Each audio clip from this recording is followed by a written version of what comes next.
বন্ধুরা নিচে একটা ভিডিও দেখতে নিয়েছেন আপনারা।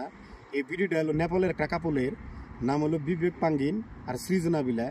এই বিবেক পাঙ্গিনের কি হয়েছিল, ব্রেন টিউমার হয়েছিল। এই ব্রেন টিউমারের ট্রিটমেন্টের জন্য এরা আমেরিকা গেছাল। আমেরিকা যাওয়ার পর বহু ট্রিটমেন্ট করছাল, কিন্তু লাস্টে কি হলো বিজ্ঞান পাঙ্গিনে নিজের জীবনটা লাস্টে হারায় নিয়ে গেল। বা এই ভিডিওটা মানে এটার কারণ হলো কি, যে এরা মানে বিবেকের ব্রেন টিউমার সাথে সাথে কিন্তু কি করছে, সৃজনায় ওর মানে ছাত্রা ছেড়ে দিছিল না।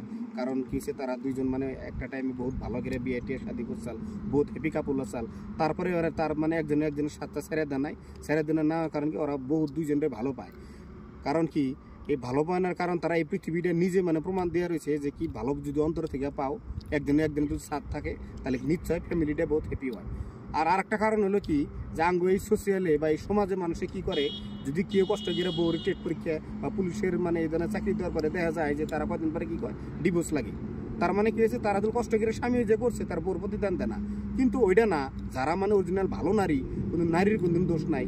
যারা ভালো এই পৃথিবীতে ভালো নারী, তারা তার স্বামীরে কোনোদিন এই ধরনের খারাপ কাম করা হবো না বা ছেড়ে দেওয়া হবো না।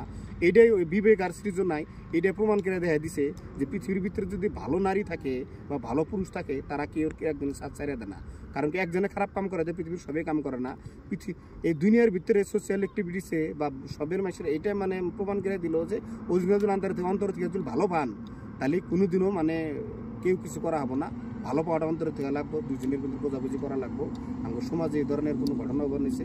আমি এটাই চাই যে কেউ বউরেও যদি ভালো পান বা স্বামীরে ভালো পান, কেউ সাথ ছাড়েন না, সুখে থাকতে পারবেন। আর পৃথিবীটা একদিনের জন্য না, ভালোর জন্য।